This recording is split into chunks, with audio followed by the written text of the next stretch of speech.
You know, I keep that MF thing on me. What? You know, I stay strapped. With what? It's the fifth and sixth pentacles of Mars. Yes, yes, and they double as a frisbee if you put them on, front to back.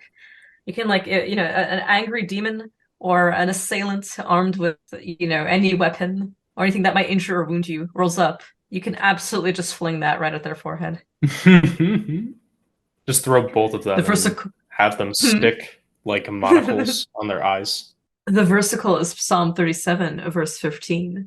Their sword shall enter into their own heart, and their bows shall be broken. Shoutouts to S. Alderney's The Pentacles of Solomon for including the English, as well as the Latin into Hebrew. Real, incredibly useful pamphlet. I like it. Yeah, absolutely. And guess who's back? Yeah. Oh my God, we missed you so much. Like, obviously, you've been away for two, not one, but two Chaos Magic episodes.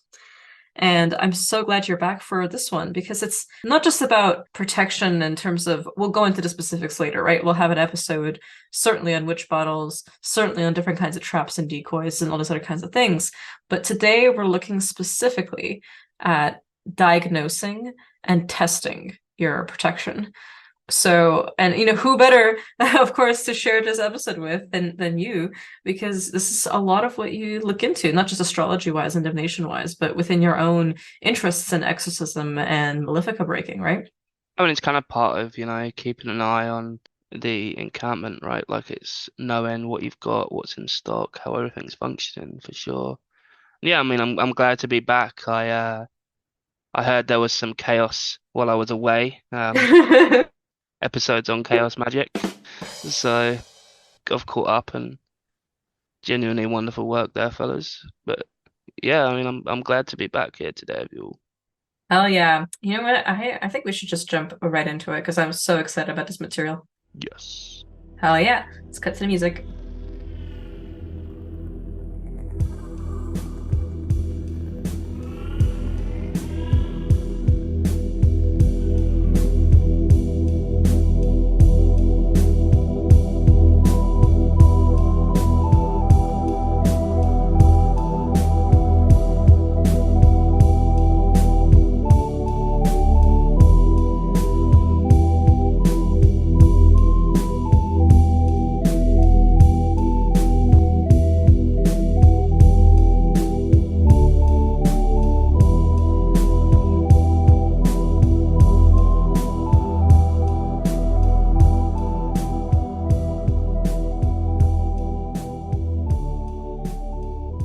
Be not afraid of the frightful howls which you may hear. It's Svinga, Hey.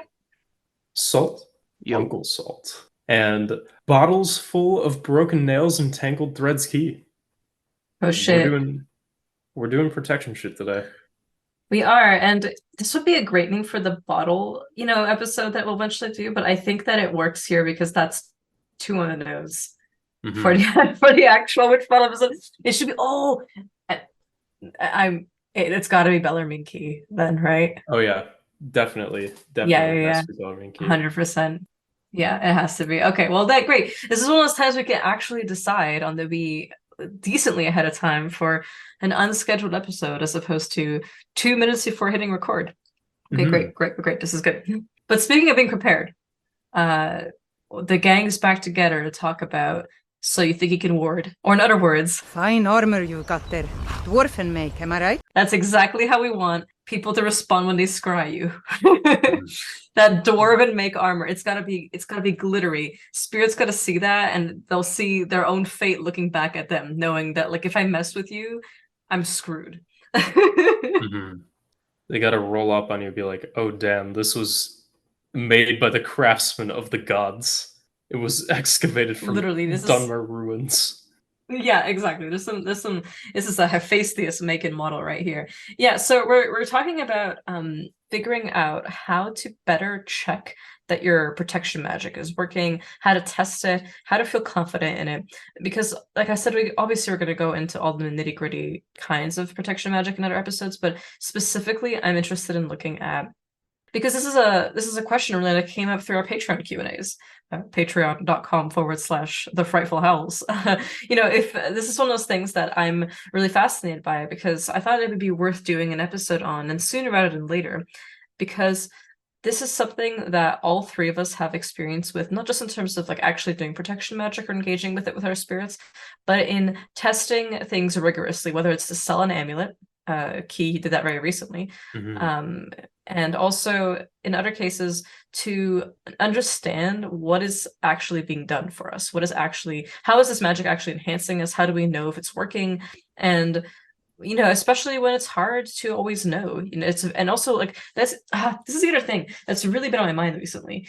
To get mentally and like emotionally screwed up by false positives, or certainly by situations in which omens can look very bad, but it's not what you think, and you're not coping. You're not merely just brushing something. You're not like the this is fine image where it's just like flame everywhere, and you're just like it's fine. Like it's not like that at all. But other times, when things do seem eerily inconvenient, but you're not willing to admit that possibly something's going on. Some things are subtle, right? There's different grades of infractions of protection, and sometimes it can often be just your fault in terms of spiritual uncleanliness. But today we're specifically going to look at a list of questions coming from our Patreon Q&As that we're going to do live for everyone here, in terms of answering them and going over what are some interesting ways that we've directly had hands-on experience in the matters of actually knowing that your shit works, right? That you're not just playing kind of make believe, in terms of thinking that, because that's what's so fun about magic, honestly, is like it's not even just like getting the ability to workshop things with your spirits is honestly one of the most beautiful parts of engaging with this, because it's not just about flexing or feeling like, okay, great, I could do this now, but it's gaining real like wonderful experiences with your spirits and growing that confidence together as a team, right? Like there's something truly blessed, I would say, about being able to do so much like tinkering and workshopping and playing around with things and seeing how can you help your spirits protect you and how can they help you better understand them. Like there's a very good reason why old grimoires are written as experiment to do X, or like a marvelous thing that will happen every time that you do it. Really get into it and experiment with things and fiddle around and play with the arcanas, plural, that you participate in, and just really explore and have fun with it. 100%. And let's get right into it, because what I'm really hoping that people will take away from this episode is not just the freedom to experiment, but also to test, to see for themselves, to not settle for less, and having that kind of good confidence, and also to feel inclined to tinker with, upgrade, make things a bit smoother, and see how you can help your spirits better protect you, because we all need protection magic. It doesn't matter how anonymous or public or how particularly exposed you are in any field, how much you hang around other places where you can collect issues that can come with being targeted randomly by negativity or by spirits and stuff like that, but also just in general, like I think that so would you say that like you experience astrology wise that like this is one thing when you've read for clients that it's been sort of always neglected? Because I find that to be the case, is that protection is usually the field that is most neglected when it comes to, like, people tend to always overestimate, I would say, or underestimate in other ways, but both like overestimating in the sense of like how much they have passively, and underestimating how much they can encounter, I would say. Yeah, I mean, I think in general, like it's something where people have a lot of emotions tied in, right? It's like, hey, I have a solid practice, so I must be safe. And if I'm not safe, then there's something wrong with my spirits. Whereas it's more like, no, you got a solid practice, but I mean, what have your spirits got to work with, right? Like, so yeah, that's kind of my experience as far as astrology goes, right? Is like there's either a massive overconfidence or immense underconfidence, as well as there's people that are hungry for blood. They're hungry to go out there and get their hands dirty, so to speak. And there's also people that are hungry for drama, right? They want to be the, hey, I'm under attack, I'm the victim, right? There's a lot of emotions and kind of sentiments tied into this idea of Malefica and who's being hit, and it's kind of hard to garner without divination at times as the external party, right? But when you are the subject of this, I think you have a lot more options, frankly, than necessarily diviners do. I think, when this kind of thing is involved, you should always be getting second thoughts. But you do have other options, you kind of know your own situation better, or you should do. I think that's important here, right? And I think that's kind of the main subject of this episode. Is rather than like, what do you do as a diviner? It's more like, hey, what can I do to be proactive about keeping an eye on this myself? I think that's kind of one of the key takeaways that folks are going to get from this episode, I'm hoping.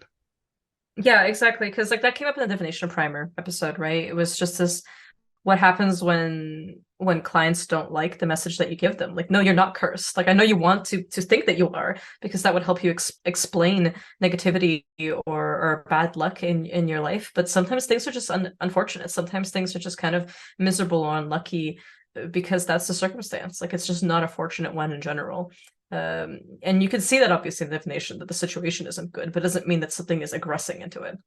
And I mean, it's, consequently, people who absolutely will not accept that something bad could be happening, because they're like, well, that's not possible. My practice is solid enough. It's not about how solid your practice is.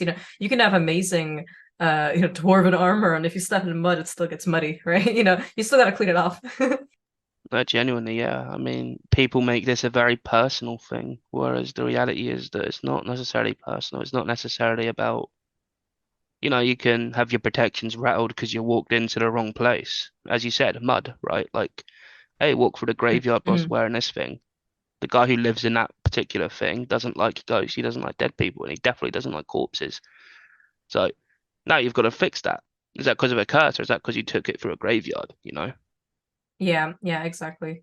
Or even bringing the graveyard with you, right? There's so many shrine rooms where you can't bring anything related to the dead with, and then you come up with your tie amulets with all your pry, and suddenly the spirits are not so happy.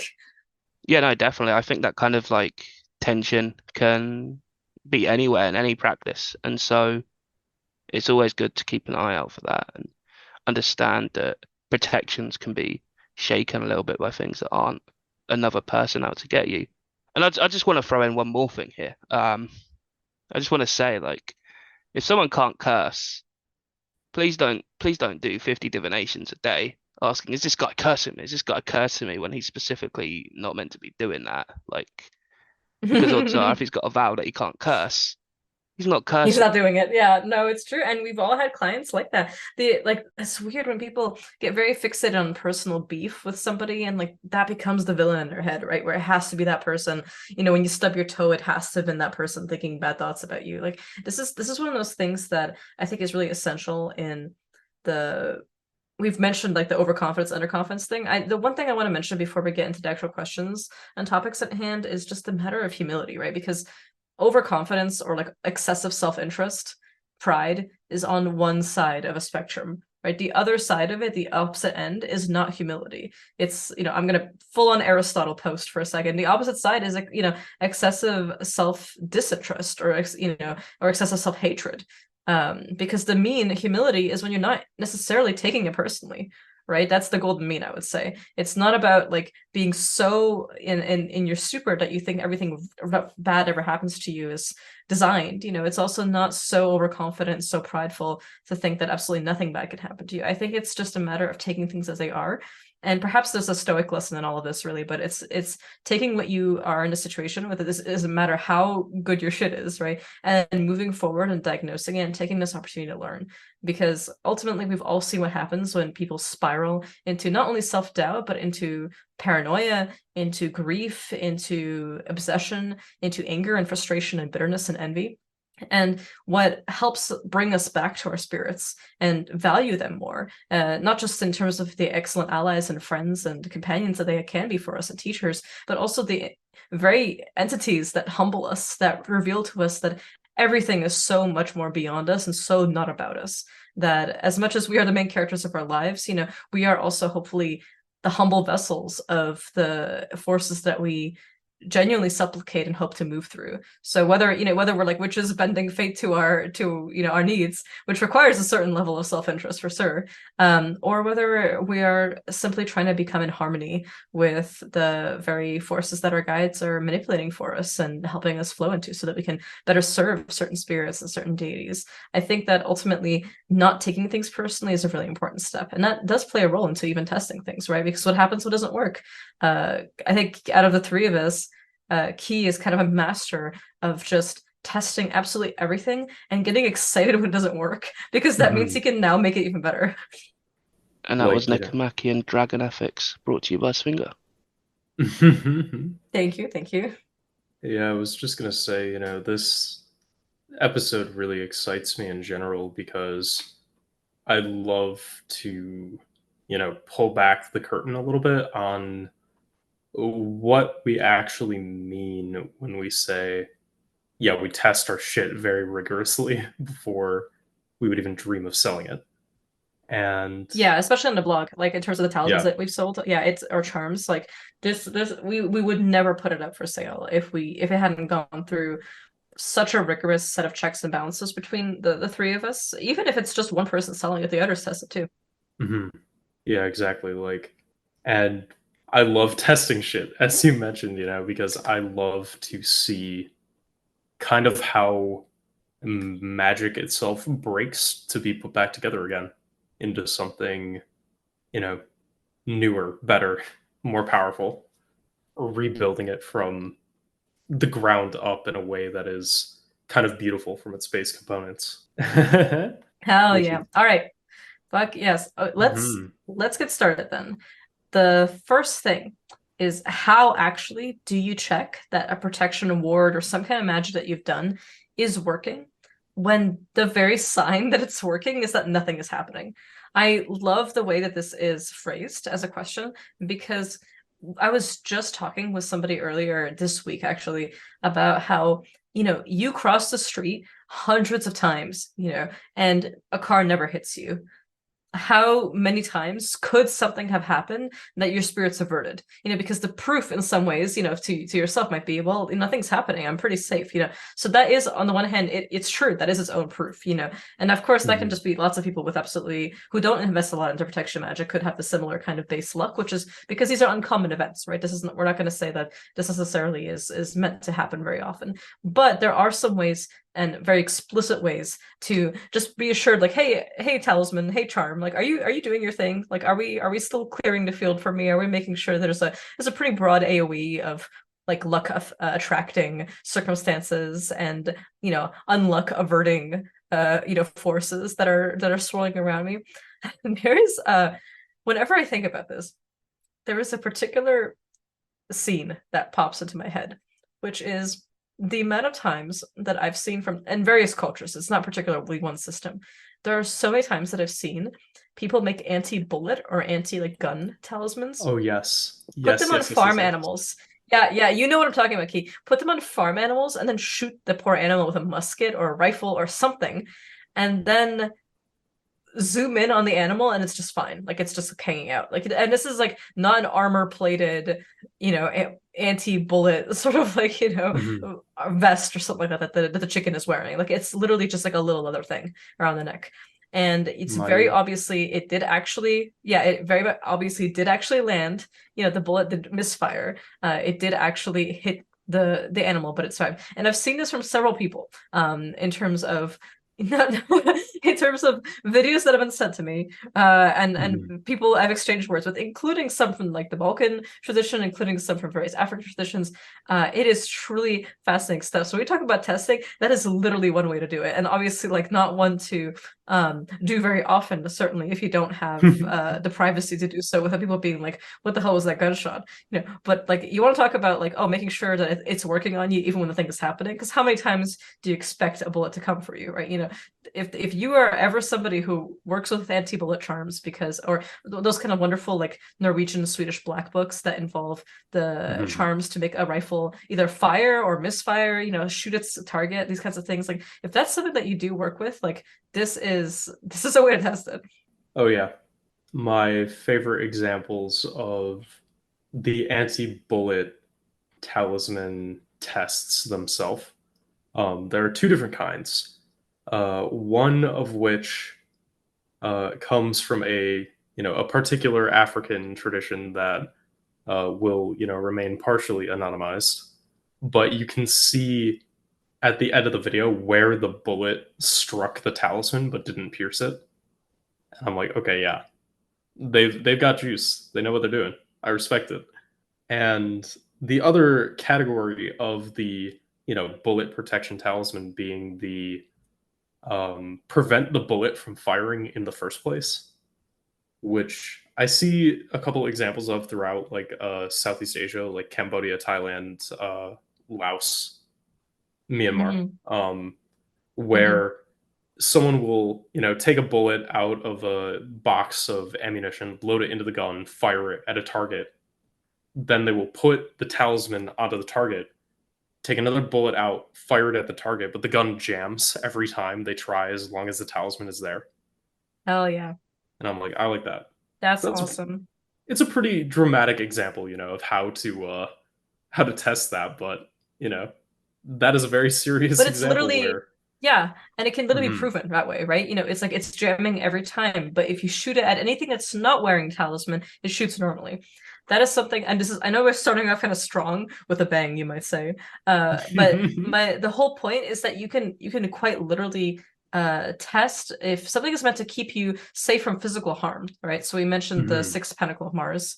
Turns the weapons against your enemies, right? So something is meant to essentially ensure that you don't get hurt physically when something happens to you, whether it's a car crash, whether it's a weapon being pulled on you, or these kinds of things. This is obviously an extreme physical form of protection, but who knows what your job might be or where you live, where this might be necessary.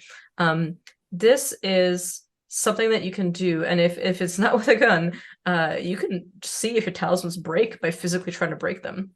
Mhm. Definitely. So this is something that I did extensively with the St. Christopher car protection chaplets that I sold through the blog Yes. recently, where I made a physical duplicate of the stuff that goes into the talismans and just fucked with it until it broke. And I'm like, okay, this is the amount of force it will take to break this talisman if the enchantment is not upon it. And then I only release the talismans for sale if I physically could not break it by the time the enchantment is done. Hmm. And I'm like, okay, here's the example of the one that was destroyed. I know how to mess with it now. These are completely fine. And of course, after testing them, they were additionally 100%. re-empowered, and it's like, sorry for messing with you. Here's some new stuff to recharge that enchantment, before actually sending it out to people to do its job. But it's the rigor in the Hmm. testing that I hope is, clear Hmm. in such an act. Yeah, totally. Actually, okay, Salt. Do you remember? This was a few months after we moved in together. Do you remember when you were lighting a cigarette in the backyard and your lighter exploded? Yeah, so for context, folks, what happened is anyone who smokes knows this story. You have your cheap disposable lighter. It stops working because it's running out of gas, so you take off the cap and you rig it. So I do this quite often because why buy a giant pack of lighters when you can go to the shop every 3 days to buy a new one? And essentially, I put the lighter down, I go out for my smoke. I come back inside and the whole thing's on fire. It's melted halfway into the table. I pick the damn thing up and I'm not at all burnt despite picking up this molten plastic. Like there was no option. I was kind of like, oh shit, I can't believe I've got to pick this up. But I do exactly that. Not a single burn mark, not a single like injury. The table itself kind of has this giant heap of plastic, like melted plastic over it, but me, no, I'm completely fine. I end up chucking it outside and then I think pouring water over it or something along those lines. But it was yeah, very easily could have been very nasty, both just for the house in general, right? Because this is a lump of plastic and lighter fluids.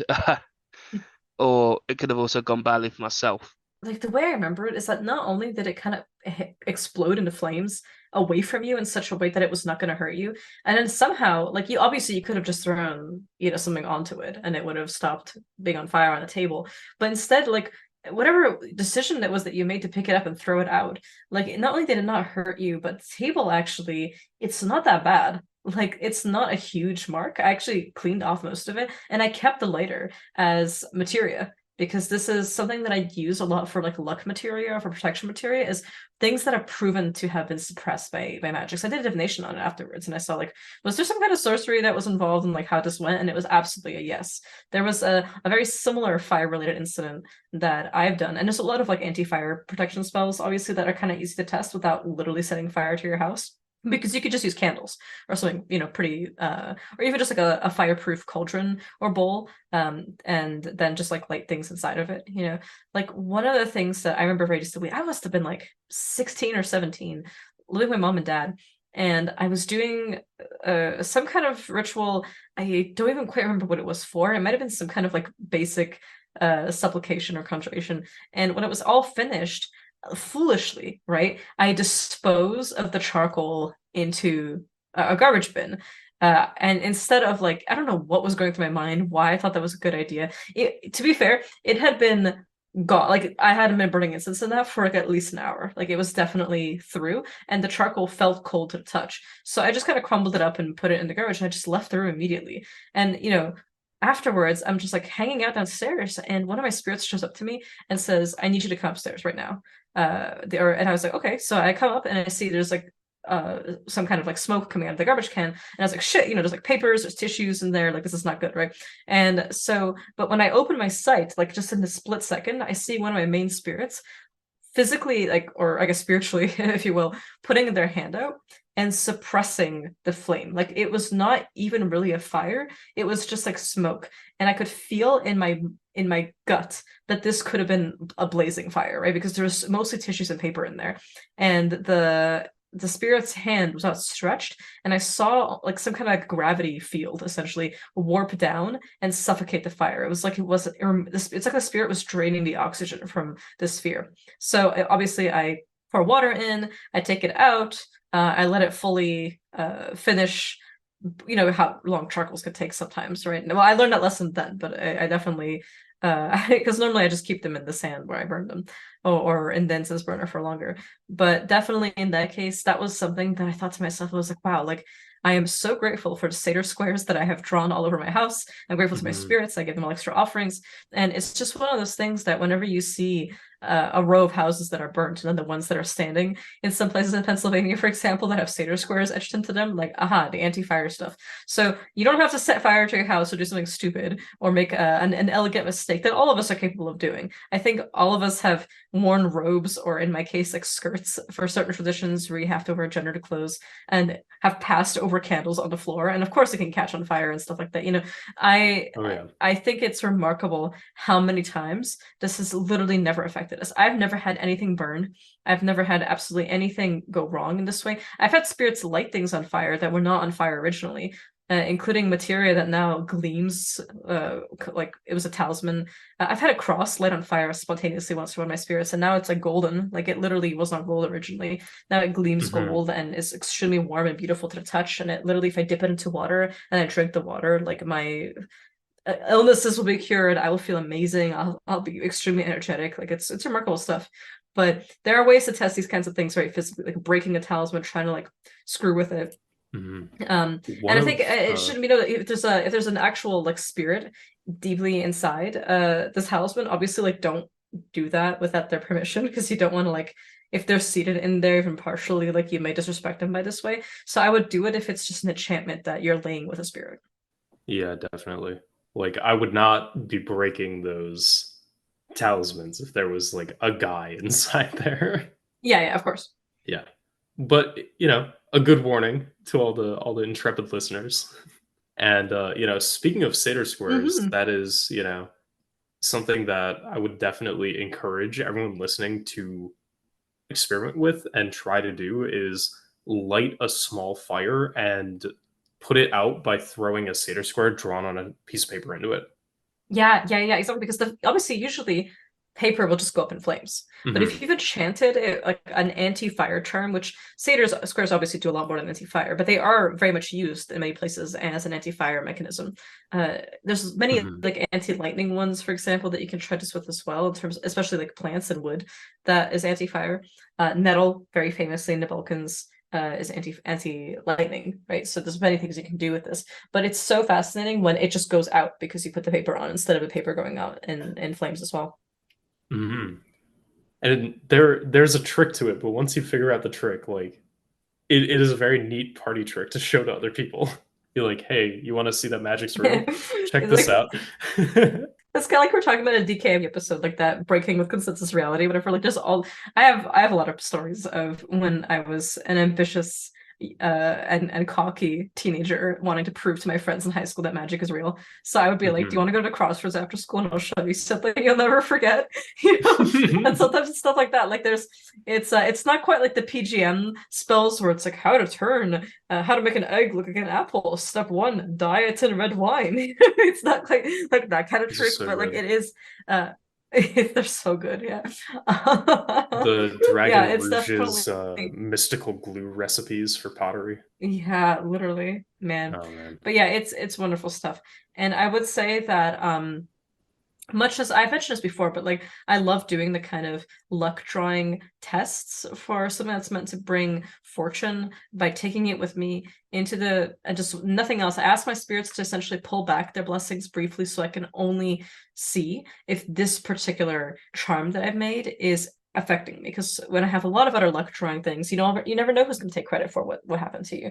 And so I ask everything to kind of take a step back. I don't put any of my other talismans in my backpack or my satchel, and then I start going around the city and seeing what happens. Do I get random free coupons? Do I get random discounts on things? Do I come across interesting things on the sidewalk? If I go into a place, will I get a free drink? These kinds of things, and sometimes like they can be quite dramatic in terms of I come across the exact copy of the thing that I need in the exact place, and the person gives it to me for a discount. Stuff like that is a great way to test luck, right? So when it comes to protection, I don't think necessarily like, oh, run into traffic and see if you're fine. That's a little extreme. But find ways with fire, for example, like see if you can rely on this with the permission of your spirits. Always divine first to see if any of these things might potentially be offensive or rude to one of the spirits in your traditions. My spirits in general tend to be very hungry to test things. Like they're very happy to do this. They like to prove to me that it's working in very specific ways. And so this works for me, but check in first before you do anything, because you don't want to be hubristic either. And you don't want to do this so many times that also annoy spirits and be like, do you not trust the enchantment? Like you have to at some point just let it go and let it do its thing. Yeah, I mean, I think it's very much, it's like over divining, right? Like you can't offend them. You don't want to push for Mhm. luck, but I think it's also quite, sensible to just be like, okay, I mean, this is something I can verify. I'm relying on it for my safety. They're not going to kick up a fuss Yeah. about that in most cases. Mhm. And there's so many ways to look into this kind of thing. Like Key, you have like an interesting alchemy story, right?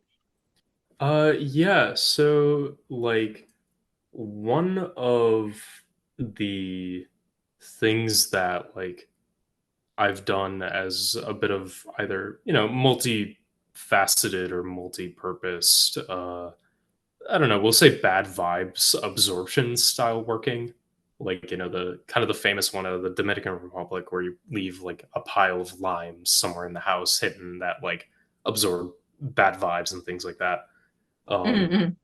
I put a little, alchemical spin on that, which is I made a solution of things that dissolve in water that will recrystallize when left their own devices at standard temperature and pressure. What those things are hard won secrets, but uh, it's just my alchemy sales pitch. um, but what you do is, they have very specific rates of precipitation, crystallization, oxidation, depending on the type of material that you're actually working with and testing. So any deviation from this rate is something that you can be like, something's going on here.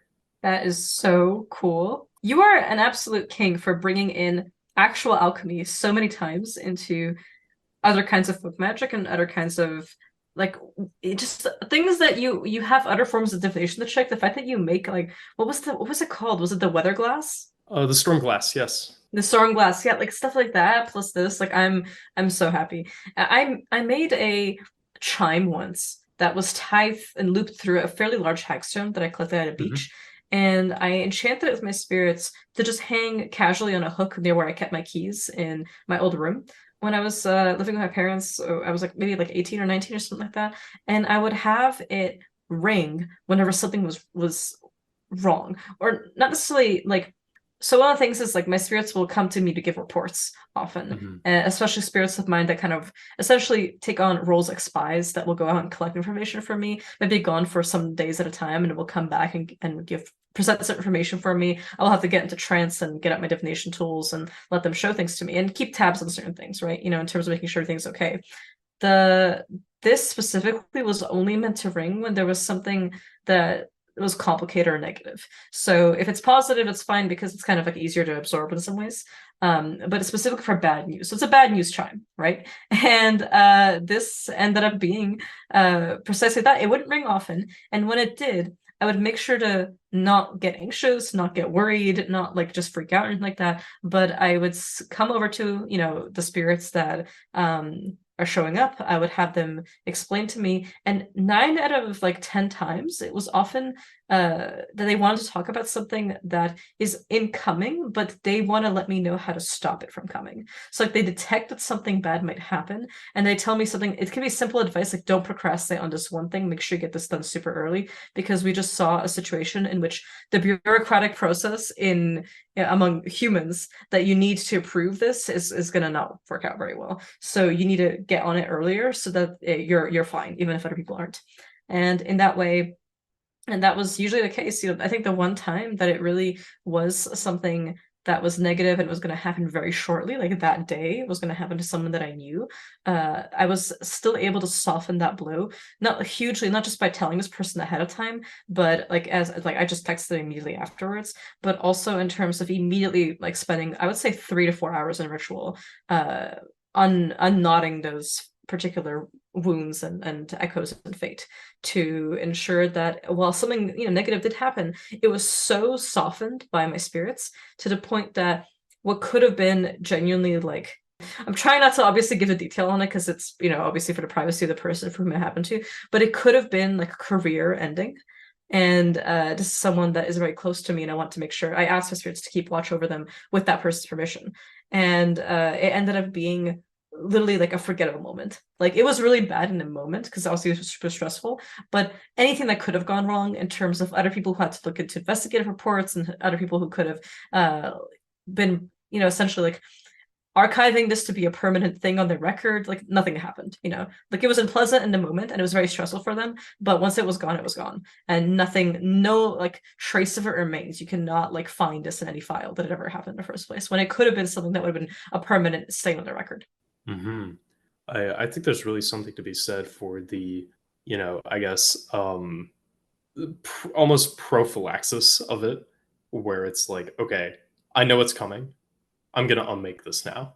Exactly. And it's Instead of melting down into fear and anger and paranoia, like, what do you mean? What does that have to happen? Why can't you just make it go away? Why don't you wave your wand? Like, you know, like you get people who get like really, really tense about that. Like, I think this is that if you can be serene in the moment when it counts, then it will all the more matter in your day-to-day as well. It also speaks to the importance of receiving reports, right? Like there's one tradition, there's like the 手系的宝马, which is like the great reporting horse, or like the elder reporting horse, right? And it's the spirit who kind of just constantly essentially comes up to you and says, hey, here's a report on the situation, here's this, here's what's going on. Like in general, I think even beyond protection in specifics, or rather in general, just beyond protection as a specific subject, right? Like having spirits or having means of kind of clarifying the things around you, what's going on in your kind of sphere, is very important. I think it's very key to kind of keeping a wrap on everything and deterring things before they become bad, or having at least advance warning of them and being able to prepare for that, like in your example, right? Like it's yeah. Yeah. So that is that from Taoism? 去嘛先 Chubashan, wonderful. Okay. 第秀系的宝马 The great reporting horse elder. I love it. I think this is going to really dive into the next question, which is how can you check if your protections have been disturbed? Because one thing that I like to look at as well is noticing if traps have caught something, you know, or bitten off a piece of an intruder, like someone else's spirit that was sent. You know, I just mentioned the whole spying thing. What happens if that happens? You know, what happens if an intruder comes to you and is like kind of keeping tabs on you and stuff like that? You know, like how do you ward against that? How do you obfuscate? How do you ensure that when people divine against you, that they get only the answers that you want them to get. So if someone comes and is like, oh, can I, what are the spirits like? What kind of power does this person have? What can I do? And like sometimes, like, I mean, we mentioned this in a Master of the Wolves post for talismans, like, because one thing that those spirits are really good at is obfuscating those kinds of things. It's like, for some people, you want them to get overconfident. You want them to be like, oh yeah, totally, you can squat here for you to worry about. Your spirits are so much more capable than mine. And then like ambush them like when they come. And other times you just want to put up you want to flex a little bit. You want to show that it's not, you're not overconfident, but like, what you mess with this person. Like, I don't know what your beef is, because especially with people who are like very curse trigger happy, and not magicians think about potential gossip through office slander, through randomly trying to like dig too deep into your private life and share things about you that you'd rather not be shared among your coworkers. Like, it's an intuition, right, that you can send to them through dreams and through spirits to just, that's not a good idea, don't do that, that's gonna end up badly, right? So the one is the extreme, which is like active sorceress intercession and cursing and magic war essentially, and the other is more likely the everyday, right, of what can actually happen. So obviously check your words. One way to see if they're working is there stuff inside of them. Like, that's obviously, if you're not under attack now, it's all good to go.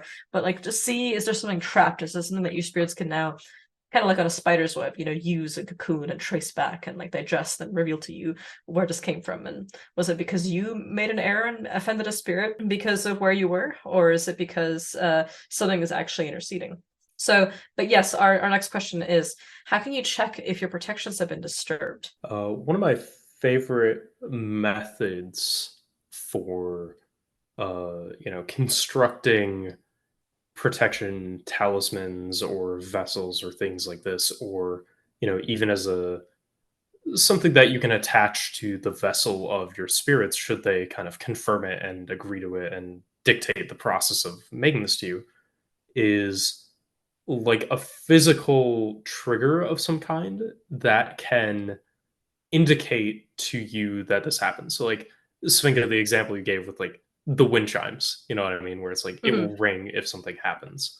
Or one that I've kind of done jokingly is like the Sword of Damocles posting, where it's like something is hung up by like a single thread, or like a loosely tied knot, or like a feather very carefully balanced on like a surface. And if the turbulence of someone's spirit flight, or like the heat of their attack, or the sharpness of like their words that are to someone else about me, like if there's gossip happening, comes to me, then it will interfere with this particular indicator, and I'm like, oh, now that's what's happening. It's almost like building an augury, if you will, of different symbolism and different omens to be like, oh, that's what's happening to me today, and then acting accordingly. Yeah, that's great. I am a big fan of that approach. Nazar's, the evil eye blue glass beads, make for a great way to do this. I baptize mine with peacock feathers that I brush against them, and I usually add playing cards or different kinds of other things. I tacked up around the house. I have playing cards on various thresholds around the house. Hagstone charms that are ladders with feathers and nails and those other kinds of things. And I look at them. I see has one of the nails like dropped. One thing that people do as well with like candle rituals, in which they put pins in the side of the candles, they read how the wax flows, how the flame is looking, and also how the pins drop, right? So they can kind of look at that as something. The classic, reversed glass of water with the scissors on top by the doorstep is a great one that you've employed at many Airbnbs that we've been to together. Yeah, it's one of my go-to methods in terms of just like, this is a really good layer of protection that I can add in literally 30 seconds for no downside, so I'm gonna do it anyways. Yeah, and like coffee mugs at every window to keep the dead at bay and refreshed and everything like that. It's so good. I would say plants are a good one. Sometimes you have a plant allied that will the leaves will literally sour depending on what's happening. So you can diagnose literally through looking at the health of your plants if you're someone who has a lot of houseplants like we do. Another thing too is just looking at the way that certain things that, especially at the mirrors, if you've made certain mirror charms or certain mirror decoy boxes, like see if the mirror is cracked. So like if you have a decoy of yourself, like that has your hair, your spit, your vaginal or seminal fluid, your eyelashes, so people can't see you, and you manipulate the image of this decoy to not only look a certain way, but to attract certain things. And then you have a bunch of booby traps all over it so that, so I like to do this with profile pictures. Like if you have your own face for an office or something like that, or for like a mandatory corporate thing, is to have your official ID photo or whatever that is duplicated and included in the equivalent of a mirror box type working. I use a more Balkan approach to some things, and when I say Balkan, I just mean it's a particular kind of working that is really popular in not just Balkan, I should say, but like Eastern European Slavic lore, which is the we'll call it the turducken approach, or the Koshi the Deathless style of layer protection, right? Where the heart or the death or like the life of something is in a heart, which is another heart, which is inside an animal, like a bird, which is inside a fox, which is inside another thing. Sometimes it's inside a whole series of animals. And you have layers of protections that is for yourself, for your family, for your neighborhood, your postal code, essentially, your town, your country, and it pinpoints anything that's meant to harm you to go there, and you plant that at the roots of a tree that you have a pact with. And you tell the tree, take this deep into the underworld, may the spirits that live here guard this. I'm going to refresh you with offerings. And when something comes, may it be led here so the ambush is ready, because that is filled with pins and broken glass and all kinds of other things that is meant to harm spirits that are going to be intruding.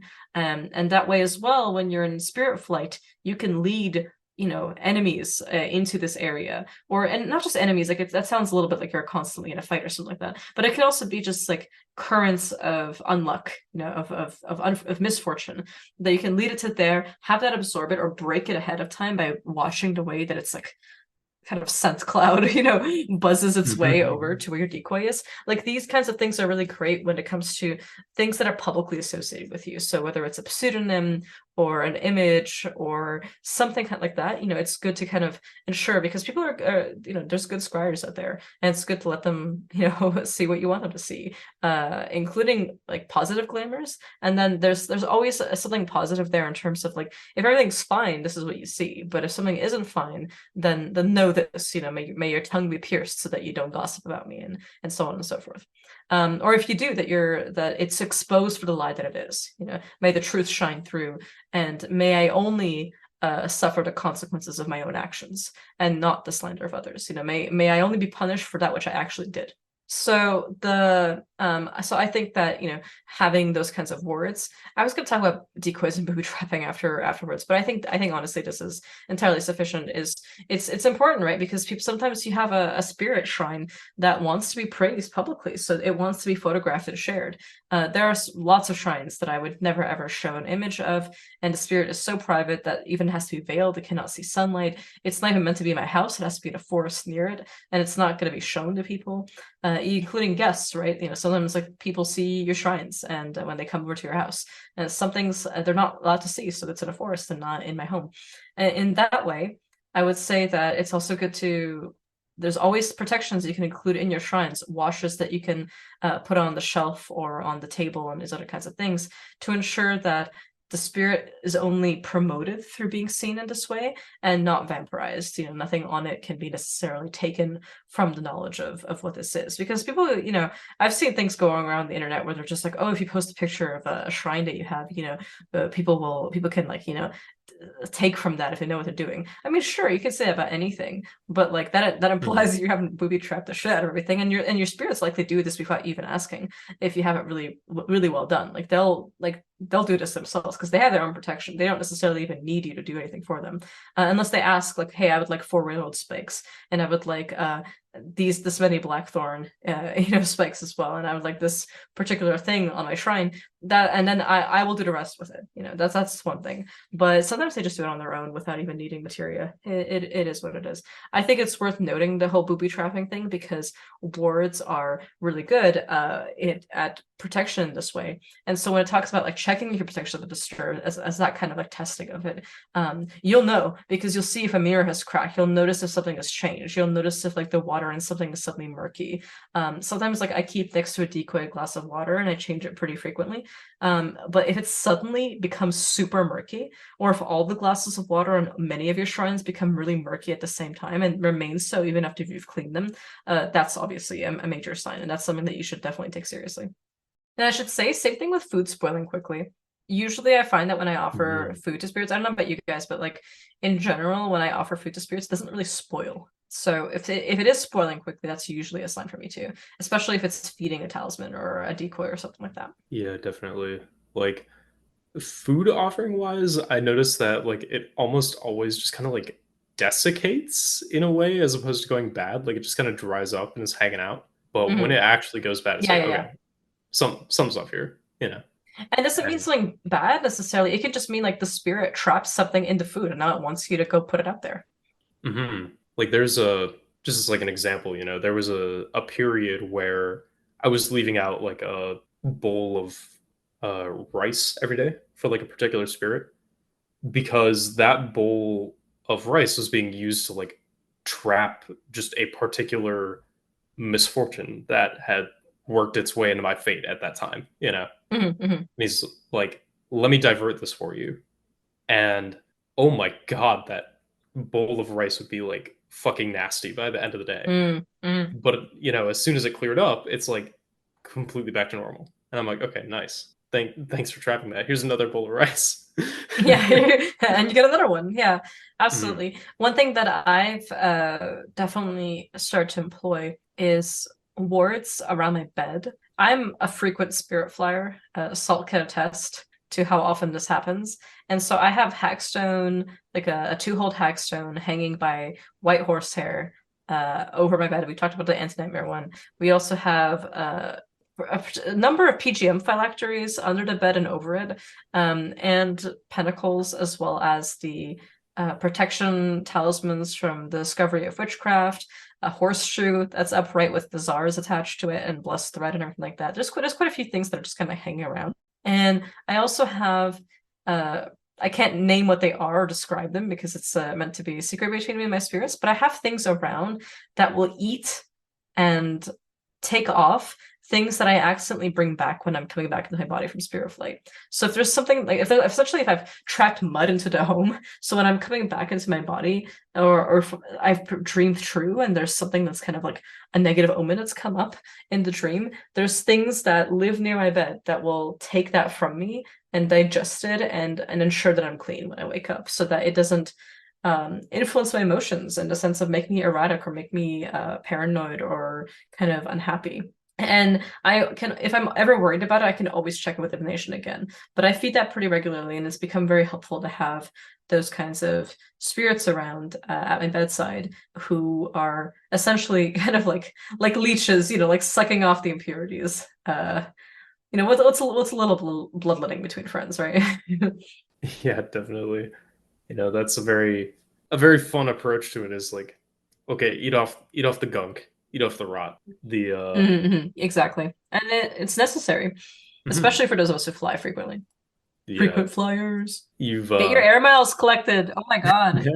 Yeah, you've seen me have a funny evening or two when crashing in the Airbnb. Oh my god, really? Like, yeah, you were literally spasming, like cuts formed on your body and then healed instantly. You spat out blood when you woke up, like that was literally not your own. And then you proceeded to do a bunch of push-ups and like run laps in the Airbnb. And I was just like, I'm going back to bed, dude. Like whatever werewolf vampire shit you were up to last night, I just gotta sleep. Like that was not my night to fly. That was yours. I spit out the blood on the pillow and I'm like, now I have the link. Just leave. He's like, I got you, friend. Whoever you are, I got you, and I know what you taste like. Yeah, what a evening. What an evening indeed. I remember actually one time I was hanging out with Salt, and we were like, we were in bed, and I woke up next to him, and the same thing was happening to him. Like, but this was before this event that I described with you happened. So when it happened to you, and we were like in the room, I was like, okay, yeah, this makes sense. Like, I know what this is. I'm gonna roll over and sleep. Like when it happened to Salt the first time, I was like, oh, this reminds me of this Dohachi. I love this. This is like straight from my culture, you know. And then you know, but I was a little bit like observant. I stayed up. I was like watching him, you know, toss and turn and experience this. And woke up hacking up a partially devoured spirit creature. Whereas with you, I was like, nah, I got this, and I just rolled over. I'm used to it now. Yeah. Yeah. You know, speaking of which, one sub thing to mention is when to know if something being disturbed, like a Nazar evil eye bead breaking, or a spirit necklace or rosary that is really sacred to them breaks suddenly. Is that because it took a hit for you, or is that because it just broke? You know, it just happened to do that. You were rough with it. You pulled on it too much. The weather was not good for it. You know, it loosened some of the glue or whatever it was. You know, who knows? One example where it was a big deal was because of follow-up divination. That's literally what always it goes down to, is like, now sometimes like I don't need to divine for everything, right? But in some cases, like it was just so worth checking in. I have some machetes, curved swords. you know, and they're curved, that are consecrated and have been fed blood and all kinds of other things. And one day I came down to where they usually are, and they're tucked in a certain way where it's not only hard to retrieve them, but they're not moving, right? Like they're pretty stuck in there. One had somehow fallen 2 meters forward, completely away from where it usually is, and had spun around to have its blade, like the tip, face directly the outside, like where the backyard is. So it was literally pointing to a window that I have hugely enchanted, you know, that a particular saint presides over, that is oiled, you know, and every part of it is anointed, and it goes into my herb garden full of all of my plant allies, and where a bunch of different spirit things are buried, right? So this was literally, I was like, okay, this is an omen. So I divined on it, and it was not that something had necessarily, that it's not a warning. It was actually the spirits telling me something tried to come in and it was taken care of. And now we're going to give you a pretty lengthy report as to what was happening, where it was coming from, what steps you should take, because this is rare. Like some of these situations we're describing are very rare. Like it's not that this is happening often. It's just it happens sometimes. When it does, you know, the few times that it does in half a decade, the handful, right? You know, there's some interesting ways it can manifest, right? Like sometimes, like it could have, other things could have happened, you know, there's other physical talismans, I mean the whole house is full of them, that could have changed in some way. Instead it was the machete, and it was because a particular spirit stood up to say I was the one who intervened, and that spirit has a relationship with this tool. So that was interesting. You know, in divination it was revealed that I had nothing to do, like literally, like there was no task for me to accomplish. It was just to say thank you. So I ended up pouring that spirit some alcohol, and that was it. There was nothing else to be done. The spirit was kind of just telling me like, hey, I took care of it, and it was quite impressive. It was like and sent an interesting, I should say, message to me that not only is that particular spirit very good at what they do in protection wise, but is also very good at making things that might crawl in to try and mess with any of the boundaries around very nervous to do so again, because not only has nothing ever happened since in any way like that, but subsequently I've only ever gotten divination results, like people scrying and other people experiencing like an increased sense of overall security, because local spirits, because I had only just moved into this place recently at the time, local spirits kind of having, you know, not just respect, but just kind of admiration, and be like, oh damn, like they, you know, you keep some things kind of discreet, you know, but that spirit that kind of pulled the guns out in the moment, that just kind of pointed them at the window and was like, no, and whatever it was scampered off, you know. So there you have it. You know, it's an interesting way to be like, you know, could that have been random, the machete there? Sure, but I checked in with divination because it's also a very physically obvious thing to me because like it's 2 meters away and it's dislodged from a place that like literally it's very hard to reach. Oh, I mean, I came down in the morning, right, folks, and I saw this and I was like, oh, Svinga was doing a ritual with this last night. I go to work, I'm at work, she texts me, hey, did you move the machete? I'm like, no, no, I didn't. Wait, what? And my immediate thought was, oh, that must have been a person. Like, but there was nothing missing. You know, there was no indication it was, other than the position of the machete, which was insane. Like, I feel like Svinga here might be underplaying just how this was not, oh, it fell from its place. It was like placed specifically. Like it was far away. It was at an angle that wasn't naturally where it would fall. It was, I mean, yeah, that spirit just like he did not care. He was like, yeah, this needs to be known. Kind of flexed the bicep, and then you know whatever it was bounced off the bicep, and you know came crying home to its mom. It's one of those things that I find fascinating about most of my spirits. Like are like pretty content to just kind of like lay low. Like they're not interested in showing off, right? But in this one case, like there was an actual intrusion, and like that spirit just like you know it was fascinating. And yeah, I think you're right. I am downplaying it. Like it looked like someone had taken it and placed it there. It did not look like it fell, and it was actually so far away from where it usually is, and positioned in such a particular way. Like you know, I've taken that machete and done things with it. I've taken other machetes in the house.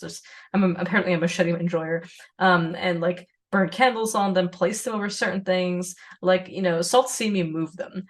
So I can totally see why you thought that I had, because I thought that you had actually taken it, but I also know that you know better not to touch them. So it's one of those things that was just kind of like, this is so strange. Like, why would it be here? And then like I got hit with like the psychic impression, if you will, of the spirit being like, "Come talk to me right now. I want to tell you something." And yeah, there we go.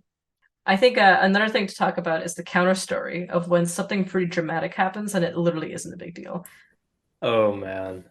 Yeah, so I've got the counter story to this one in terms of like the level of drama. And like so Mhm. I had a shelf that was stuck up to the wall by the front door of my apartment with certain protection things on there. One of which was a the B of this episode, a bottle full of broken nails, tangled threads, all manner of nasty things for people who would try to intrude who shouldn't be intruding. And one day I get home from work, and this bottle is just destroyed on the ground. Like it's just smashed. All the contents are everywhere, and I'm like, shit. Someone's fucking around and got through this layer. And they're about to find out. But like that is a broken witch bottle. Like, of course you're gonna think like, oh shit, something's happening. So I'm like, what the fuck is going on? And so I walk inside and I'm like, why are the vibes so like not I'm beefing with someone now. Like everything was just kind of chill, the spirits are hanging out, and I'm like, guys, what's going on? Like, what happened here? And they just sit me down and they're like, dude, you forgot to turn on the AC today, and it was like above 40 Celsius in the apartment. Mhm. The adhesive that holds the shelf to the wall literally melted, and it caused the shelf to fall over, which broke the bottle. And they're like, you can go check the wall right now and see what we're talking about with the melted adhesive. Mhm. And I'm like, oh, okay. And and then you were like, well, time to invest in nails. Yeah. and not and not like the peel off I like a shelving that you can sometimes get. hmm I was like, friendship ended with command hooks. Nails are my best friend. And then I realized that wall was actually, cinder blocks underneath. So I'm like, friendship ended with nails. Concrete nails are my best friend. Your concrete screws. That's really funny. No, that is such a testament as well to you not freaking out and instead being calm and being in the rational, level-headed space to actually divine and to hear your spirits talk about it. Because instead of spiraling or thinking, oh crap, like something's happening, did I offend somebody, is everything okay, did I bring something in, what can I do, you were completely in the cool. And this is one of the reasons why I love that you teach scrying. I love that you coach students and listeners of this podcast, in scrying, because you are so good at explaining the mindset necessary to cultivate in order to access certain things like visions and scrying and information from spirits. Because yes, the light trance is a huge part of it. Sometimes it's a deep trance, but it's also the humility and the patience to wait for the information first before pushing your own judgments to the forefront and projecting them onto spirits, to the point that you are not merely I guess you should say, you're not merely looking at a spirit and being like, wait, if you're not panicking, then I'm not seeing you correctly. Like it's specifically being able to actually just wait before assuming what's going on and check in. So that calm that you have is essential, and it's one of the things that makes you such a brilliant witch and sorcerer. Frankly, like there are many situations, like I don't know if myself, if that were to happen, if I would be like, not even a little bit, I mean, obviously you were phased, but I think that I would have definitely assumed not just the worst as you did initially, but I might hesitate a little bit in terms of I might have to check first and calm down a little bit. But like, you jumped into that divination, I remember, pretty quickly, and that was really remarkable, and it's something that's inspired me, because I remember you kind of like texting us this, I think you sent us a few Snapchats of like how weird it was when you came home, and I was just like, oh shit, I'm ready to like help, like what's going on. And then it was just like it's literally the adhesive, like it's such a good story. And I we've talked about a few dramatic cases today of like actual intrusions, and which doesn't happen often, right? Like we not only just things don't really get through in general, like I've actually never experienced to this day like something like that happening, but I have seen things get caught, right? And so it's one of those things, like I don't personally feel the negative side effects of something, but I will perceive that it's happening, and then I just kind of untie it, and it's like, oh, but this is a case where something pretty dramatic happened, but it was actually not a big deal, and it also wasn't really spiritually significant. Yeah, there's like, there's a certain degree of chill that I just advocate to like people who kind of hire me to teach scrying or spirit perception and things like this, where I'm just like, there's no way to know until you know that spirit that's coming up to you right now isn't just going to be like, yeah, there's a completely mundane explanation before this happening, like everything's fine, until you know. So it's like you might as well just kind of ride the wave through it until it's like, one way or another. Not to literally stoic post, but like there's a little bit of it to that. And I The think gang all become stoics. I think also there's just like a very specific brand of paranoia that all magicians will at some point experience to varying degrees, where once you're pretty far down the rabbit hole, everything can become magic or must necessitate like a magical cause effect solution, etc. Or sometimes it's like Response, yeah. sometimes it's just like, nah man, some shit just fell over in the kitchen, like it does not preclude the existence of just like some random shit happening. Yeah, exactly. Like you stubbed your toe because you were careless, not because something is throwing your eye on you.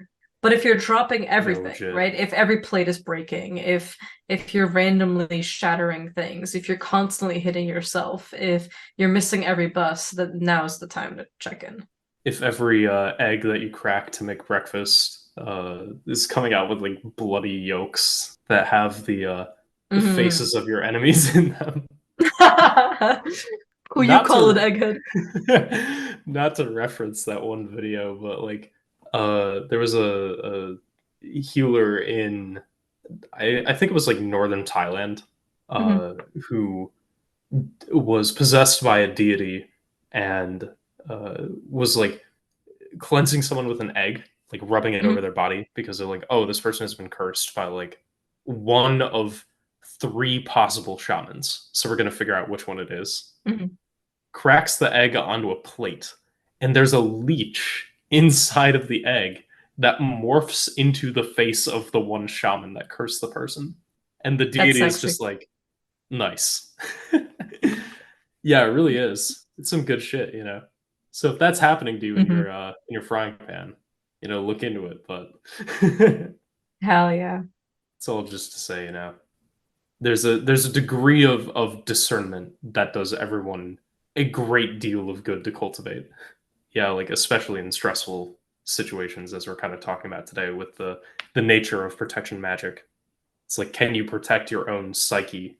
Can you protect your own mind in the face of Mhm. stress to know how to navigate through it?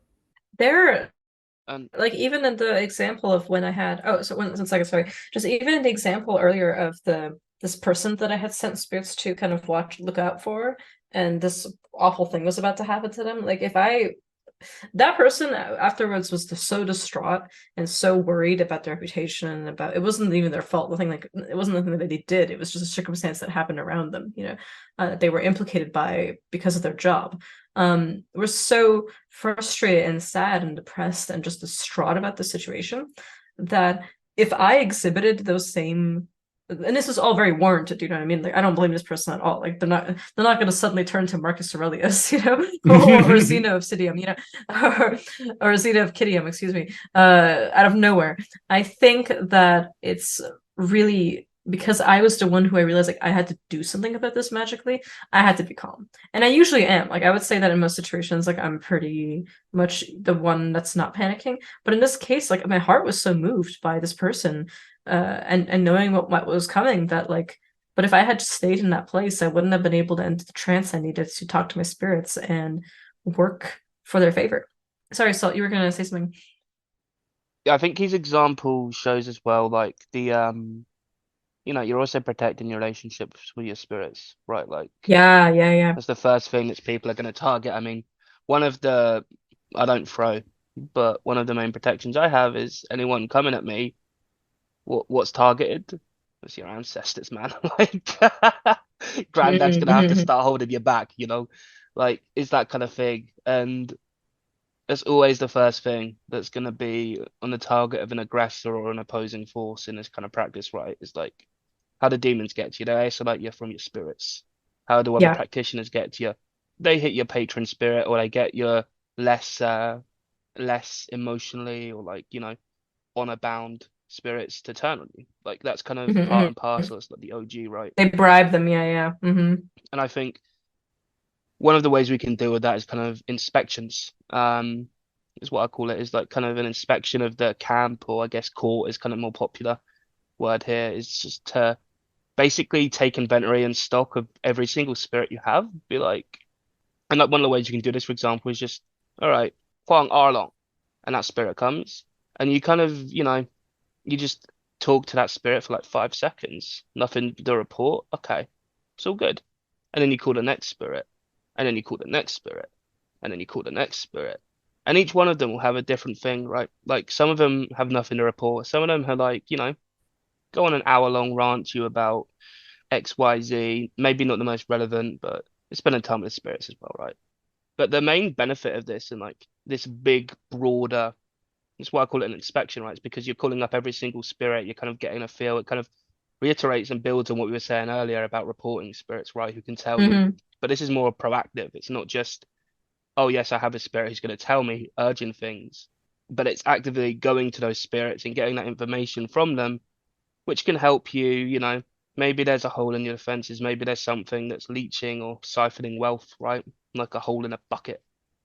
But either way, this kind of inspection allows you to catch things that have been, whether or not they've been disturbed. Like it just helps you determine, is there any issues in the first place? What's going on? And that can help when things are an issue, right? Because let's say, hey, you're leaking wealth, okay? And you kind of just sit on that information. You don't do anything. Well, 2 months later, you lose your job.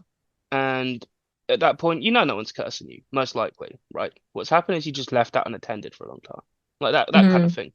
And I think that's why inspections and that kind of approach can kind of help deal with that. It also helps strengthen the relationships between you and your spirits by getting you engaging with them more regularly. Yeah, you know. I love it. And I really enjoy hearing how in Taoist and Shimexian related traditions really is this emphasis on spirits kind of continually keeping you up to date. It's something that and also just the report tablets, everything, you keeping them up to date and you reporting to heaven.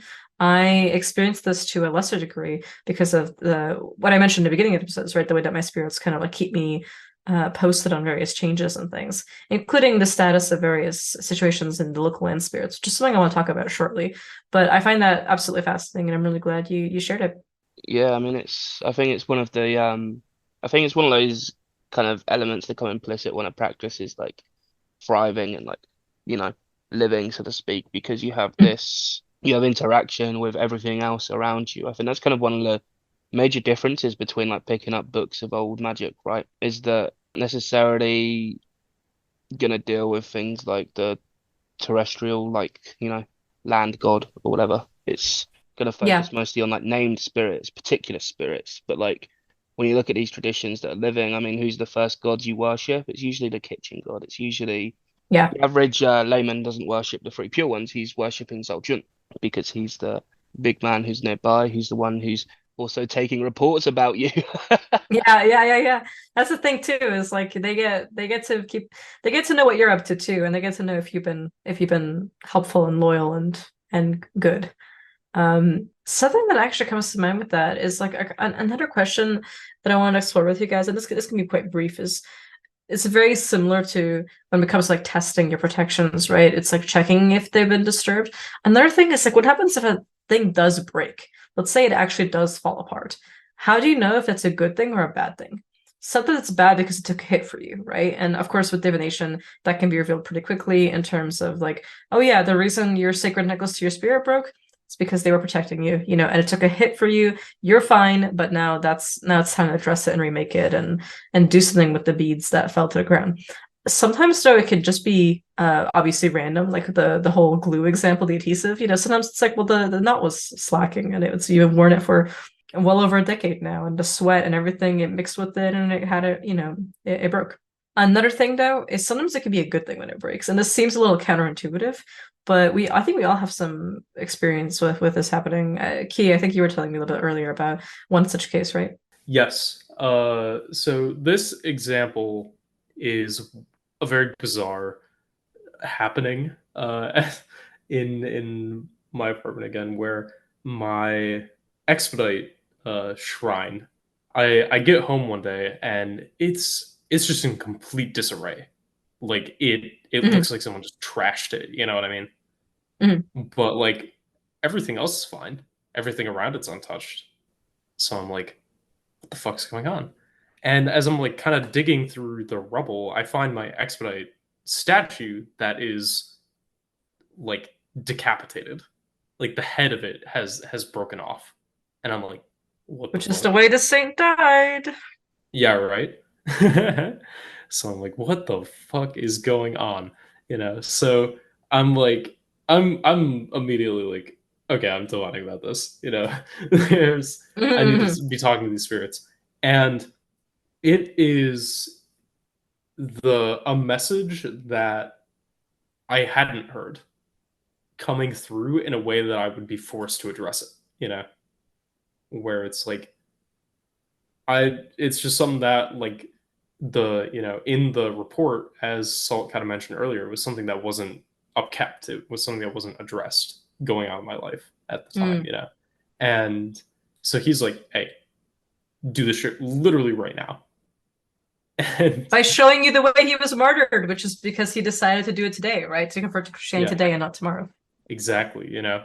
And I get the added benefit now of having the severed head of a warped expedite statue, which in some traditions is a talisman of curse breaking and procrastination breaking par excellence.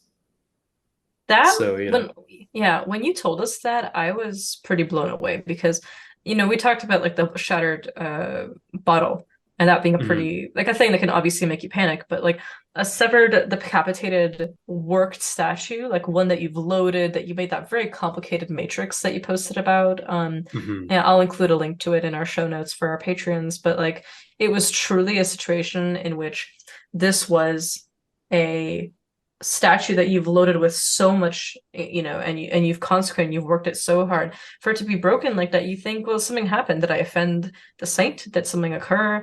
What happened? Like, it's such a this is the thing, is that these things very rarely happen. We're just talking about like Yeah. a few cases in the last 5 years where like the one time like something nuts like that happened. In this case, it was so interesting to see that not only was it in some ways a good thing, like the spirit Zyexpedite wanted to address with you, or the spirits that orbit him that work with you wanted to address an urgent thing, that they were like, let this be the omens so that the bad thing doesn't happen. Like, this is a good thing. Like address this now so that you don't incur a worse penalty later. And then you also gain this amazing materia. Like, sometimes like I've needed weird dirts, like a place from where an angel fell from heaven, and you're like, okay, well, where's that supposed to be? Let me look up the local folklore. And no, it was an angel statue that fell over in a graveyard. That's literally what the dirt was.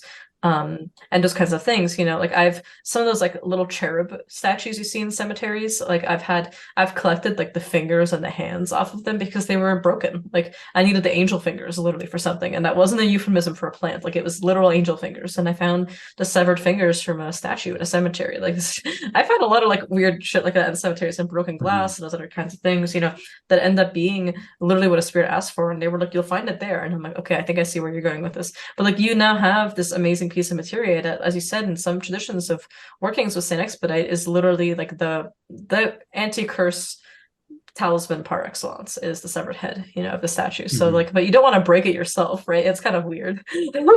So like, this is the way you get it. You got to find it. You can't just be going around smashing Expedite statues with hammers. You gotta come across it, and might as well be giving it in that way. Oh my god, in your Snapchat of it, I remember how clean the break was. It was really beautiful, actually. And then what happened to the body of that statue, you may ask? Very silly things with Expedite that you can only do after his martyrdom. Yeah, exactly. You have to give him a new head. That's very silly, and by silly I mean terrifying. Spray paint him black and load him up with all manner of nonsense. It's a good. It worked out. So good. I love this story. So there you have it. I think that's a good quick answer to that one. How do you know when it comes to testing your magic? How do you know if it's good or bad when it breaks? How do you know that it was proof that it wasn't good enough and that you needed to remake it? It's proof that it took a hit for you, or that something like a weird, silly third option is occurring. Obviously, divination helps all these things, right? That's how you clarify.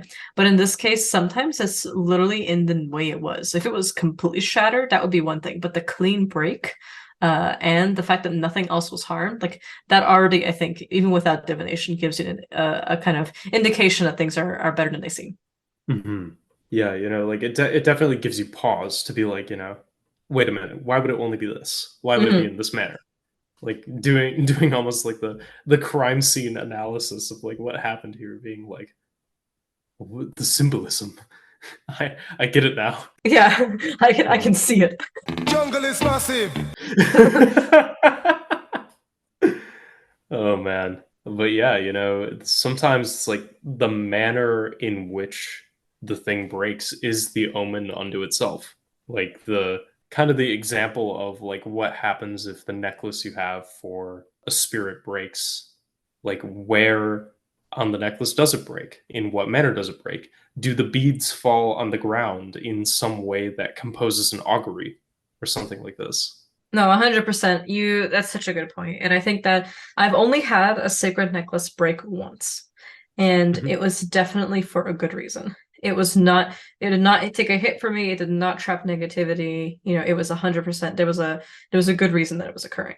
And it's interesting. Actually, I should amend that. On the one hand, like the spirit was telling me something important, and it was like really helpful, and I strung it back up again the next day, and it was fine. And it's not broken since. But I should amend that by saying I have had something break multiple times, and it was literally just the quality of the string. It was like, I was like, well, this is the one. I counted this as the only time because I remembered it was actually spiritually significant. Whereas there's this one particular rosary that I have to a particular goddess that has broken, I believe, 5 times at this point. Like, and that was when I first strung it up, and it was literally just the thread was not good for the beads that I had. They were too heavy, and the thread was meant for lighter beads, like seed beads and stuff like that. Not the kind of heavy things that the chunks that this was bearing. So I was like, oh, okay, let me use, I guess, something else. And so wax linen thread it was, or fishing wire, whatever, and ended up being, I think it was wax linen thread. That, yeah, because that was really helpful. But whatever the beading thread I was using initially was just not sufficient. Friendship ended with beading thread. Waxed linen thread is new best friend. Yeah, I mean, it was, and it's funny because some people have the opposite experience of which one stays stable, but it just happened to be that was the case for that particular. It also honestly could have also been that the spirit just preferred the feeling of the wax linen thread. Just trying to get the omen across, being like, how many times do I gotta break it? I know it was truly. Listen, I was quite hard-headed in my late teens about some things. Like I was like, huh, what's happening? And I was like, oh, okay, the material is just not sufficient. The last thing, we've actually touched on this already. It was, how can you be warned that something is coming ahead of time through your protective entities and your wards and everything like that. And what I find, we did mention this already, right, with the reports, with the divination, with checking your traps and stuff like that. But in that case, I guess that's already happened. So reports aside, you can outright do I wouldn't say so regular that you get paranoid, but you can host a meeting basically and check in directly. So you can have a time and place where you can be like, okay, if no one's rung the bell, if the glasses aren't cloudy, if nothing strange is happening, then I'm just going to check in anyway and do a survey. So I actually have planted things around the city that, well, many places, but also including areas around monuments to soldiers. So this is like war memorials from various different wars, including World War I and II, and various particular tombs of unnamed soldiers, and major statues of horse riding spirits. So this includes kings and generals and stuff like that, that are positioned on a horse, riding, and putting in a particular direction. And I've put things at their hooves. I've buried things underneath in various places because these are areas where spirits accrue, especially, martial spirits. And I've had them look out for me. I've fed them pretty generously. And they, as the dead of the area, and as the spirits that just look into statues and will enter them and possess them, have interacted with my spirits, have helped them by tipping them off, by giving them heads up about things, because much like in the Koshi the Deathless style of layer protection that Turducken, it has to get to you first, right? It has to go through, whether that's the dreams or whether that's your your city to your neighborhood, to your intersections, to your porch, your lawn, into your front yard, into your house, into your hallway, into eventually how it gets to you, right? That's how a lot of these Baelitze or Basme, these particular oral charms go. Is you will direct the curse if you're cursing someone, or you direct a protection, to say like, may it go from the sofa onto their table, from the table into the plate into the spoon into the mouth from there into the stomach, and these kinds of things, and that's where it will grow.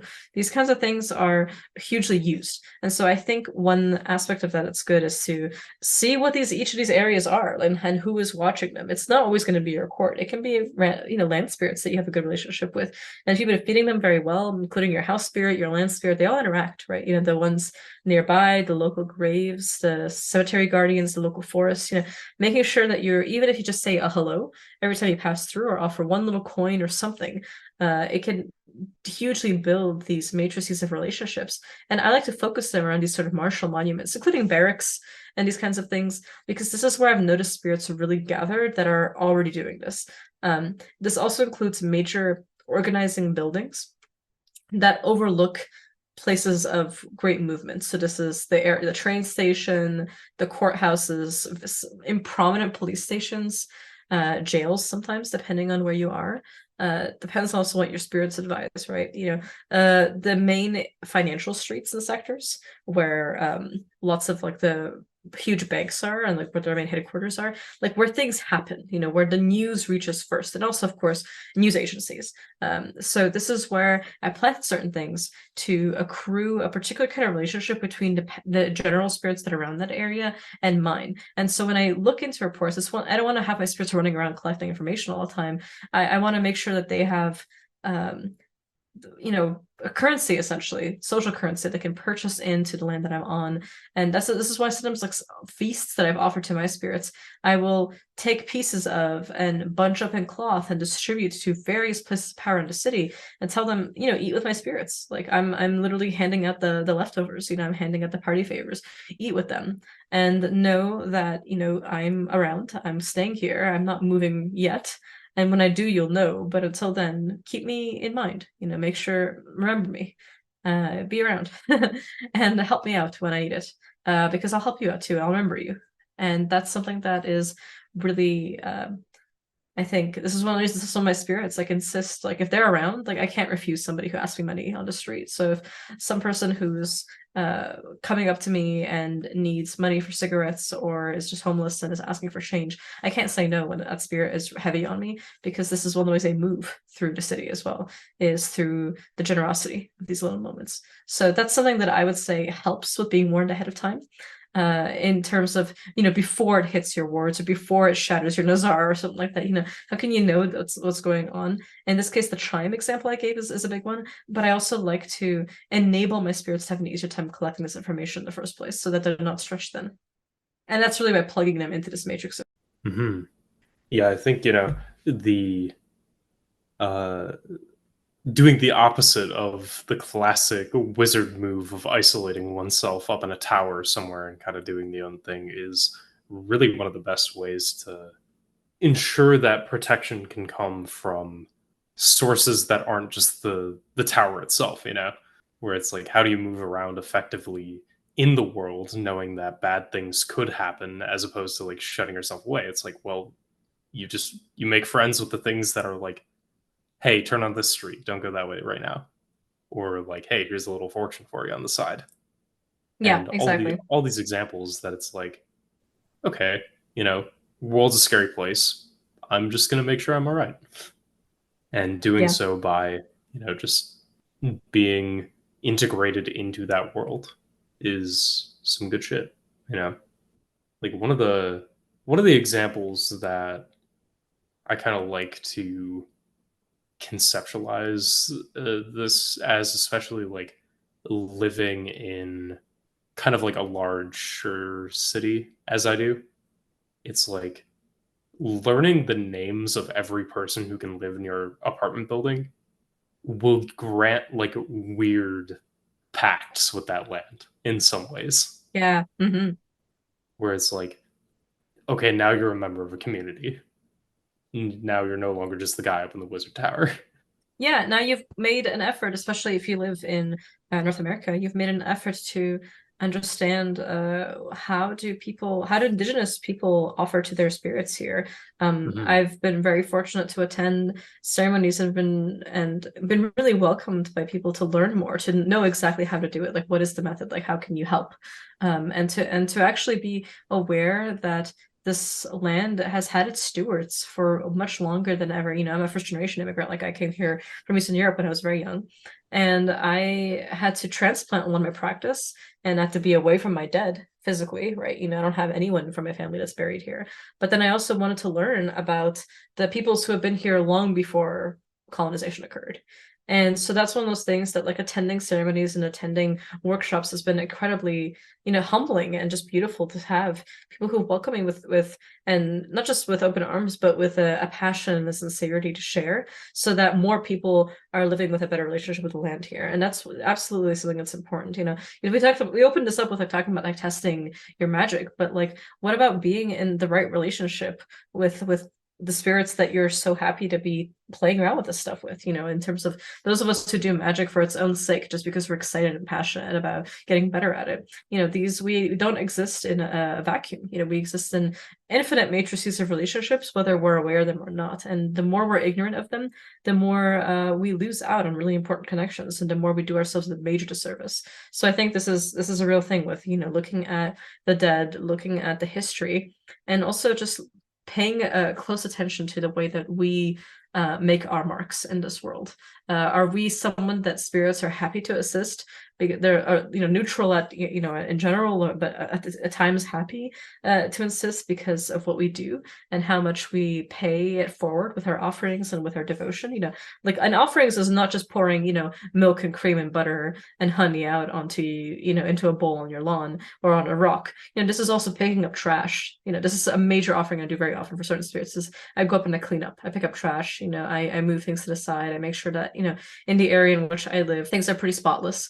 Looking into rewarding local spirits for their vigilance in making sure that the mark that you leave in this world is a good one.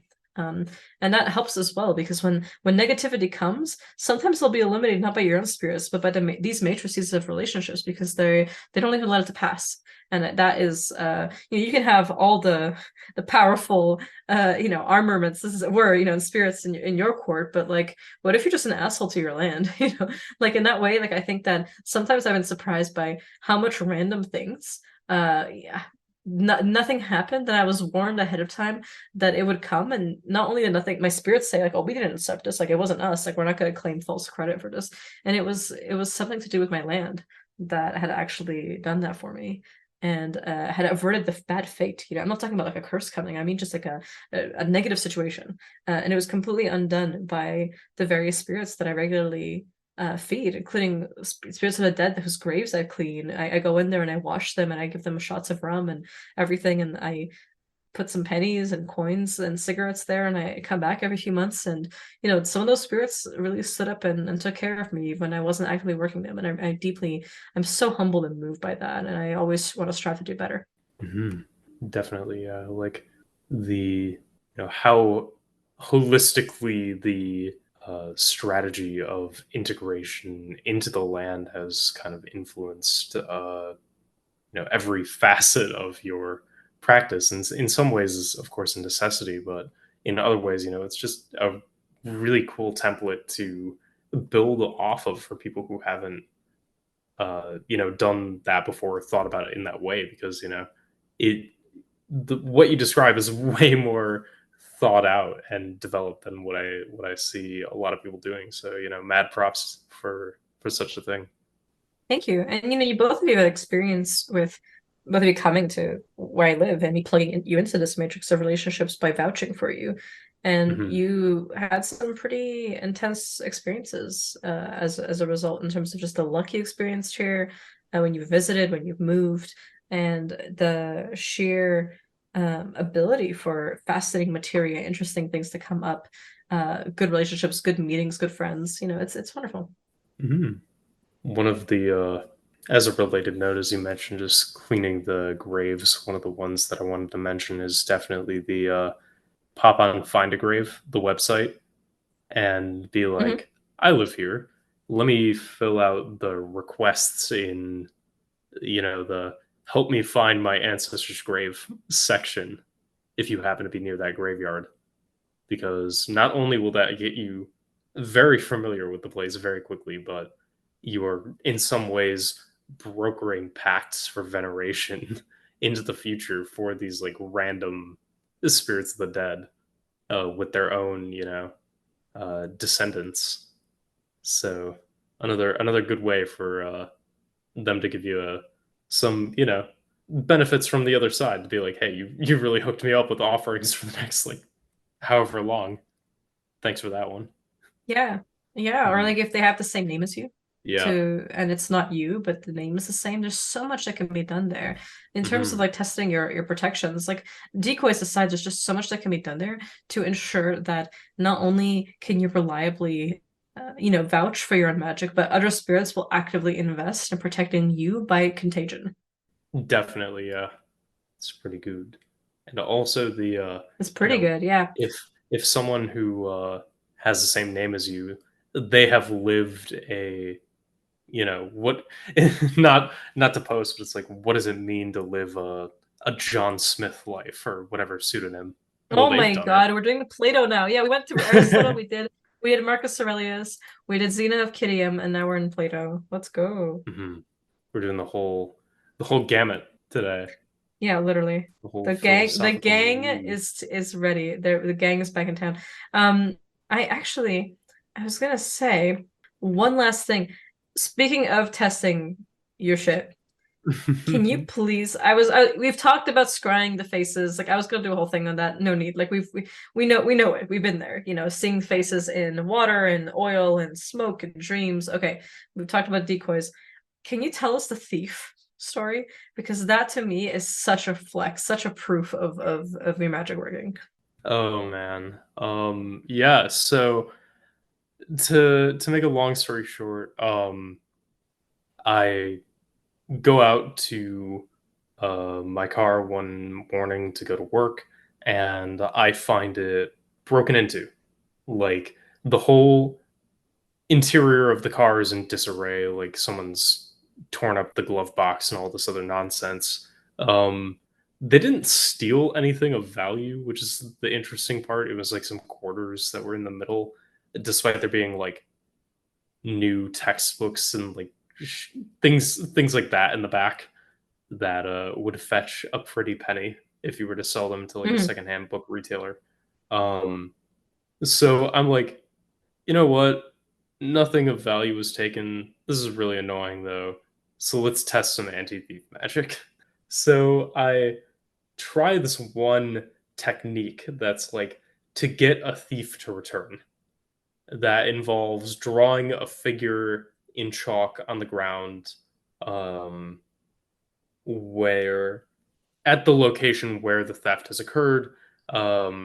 No chart in the original source, which is actually Johannes Gardenbach's Trollum book. I kind of it's in there. It's I think the exact name of it is To Make a Thief Return. We will definitely include the citation in the show notes.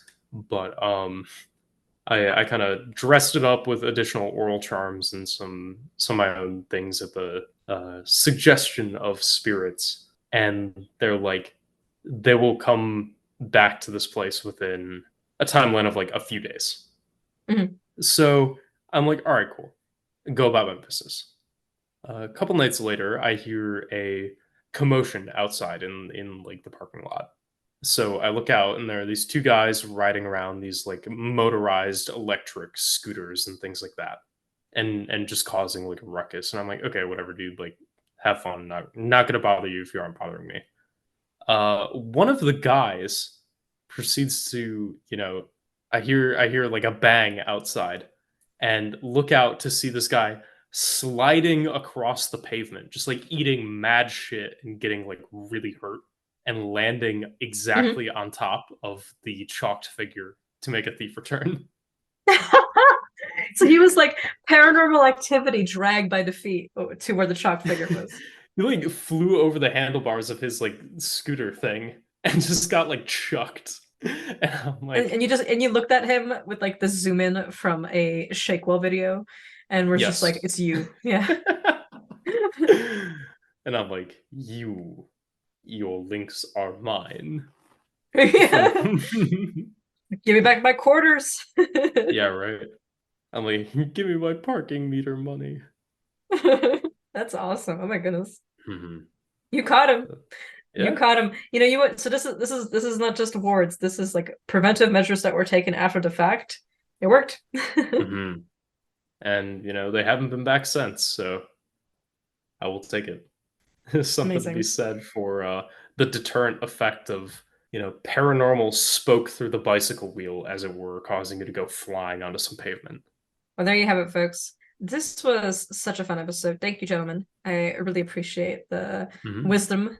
And I hope that this is really helpful to everyone who is listening in terms of giving them some ideas as to how to feel ambitious and comfortable, asking for certain proofs and certain kinds of guarantees from their spirits, and also knowing what their role in protecting their spirits and investing in them is. You don't just want to be whining at their shrines. You want to be an active co-creator and co-participant, an enabler of good habits in your life that assist in better privacy, better protection, and better helping your spirits not have to do the heavy lifting, so that they hopefully don't ever have to necessarily intervene.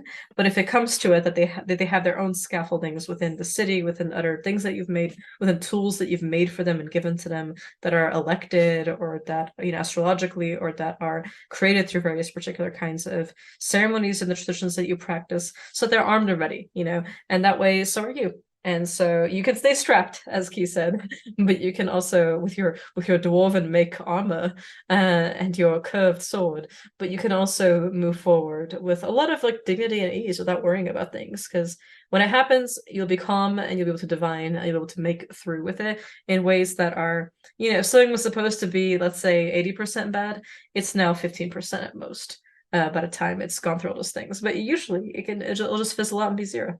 Definitely a reminder that sometimes the sign of it working is nothing is happening. Indeed. But there's still ways you can check. Oh yeah. And that's it for right now. Thank you all so much. You can catch us on twitter.com/Frightful Howls, and check out our Patreon, patreon.com/The Frightful Howls. Get Salt's amazing almanac every month to get armed and ready for the next lunar cycle to come.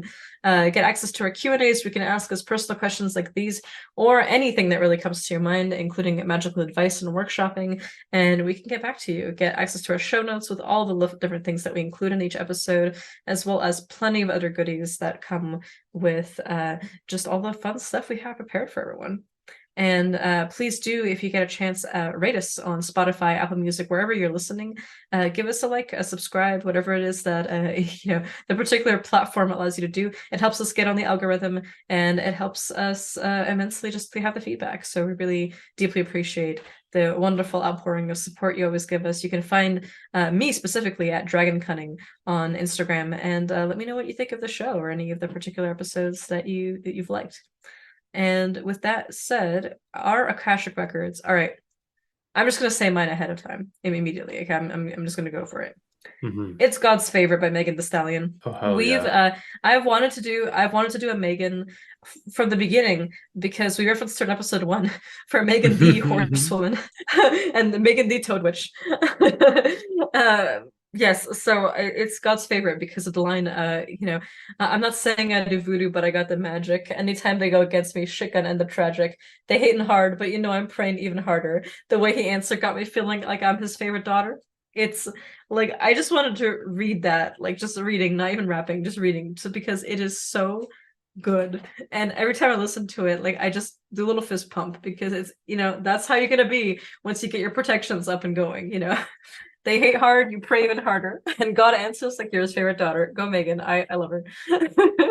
It's perfect. Say it 3 times fast and you got a new Bialitza.